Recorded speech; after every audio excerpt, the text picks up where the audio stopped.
sexy people of the world, let's talk about the Class Comics title, The Hard Life of a Perfect Man. This was written and drawn by David Cantero, and it's sorta kind of like an autobiography on the real-life Instagram star Yesotoro. I'm really hoping that I'm pronouncing his name properly and I'm not offending him in any way, so if I am, I apologize in advance. Regardless though, the book is based somewhat on a satirical look of what's going on in Yesotoro's life. This book looks at his life and the hundreds of thousands of followers that he has and the other men that are throwing themselves at him. Being that this is a Class Comics title, of course, there's going to be a bit more of an adult content to it. But the story literally starts up with Yesotoro waking up and going through the everyday functions of what he would normally be doing. Whether or not he's just leaving to go to work, or buying something at a convenience store, or just sitting on a bus, he's just constantly being hounded by other men who are falling in love with him. But most of these men seem to be only in love with the man online, whereas meeting him in person is a very different experience. Some of which are being shown that they feel like they're entitled to his attention, whereas some others may feel as though they're above him because of the popularity that he does have on Instagram. Whether or not you follow Yesotoro's Instagram site, you do respect the idea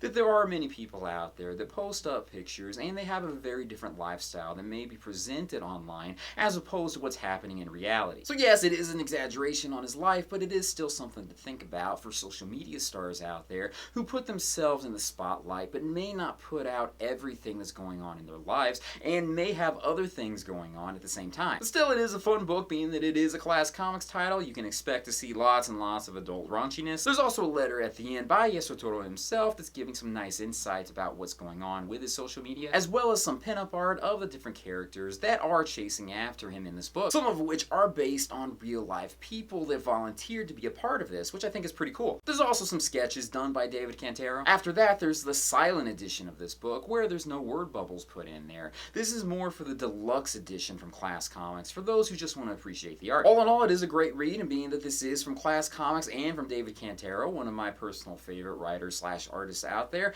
I think this is pretty awesome. If you're interested in reading this book, there's not only an English version of this, but there's also a Spanish version as well. You want to go to classcomics.com and you can download either version from them directly. With that, thank you guys for watching me in this video. Be sure to check out my Patreon site, patreon.com/GayComicGeek. You become one of my patrons, you get to see some extra pictures, videos, and photo shoots that I only show to my patrons. Check it out when you get a chance. I totally appreciate it. And with that, I'll join you guys in another video very soon. Peace, love, namaste, and I'll see you guys later. If anyone ever actually recognizes me out in public, like in a comic book convention, from my social media sites, I usually get more starstruck than they do. I get so excited that people actually like me, and I'm like so excited for that I want to take a selfie with them so that I can document the fact that, hey, someone out there likes me.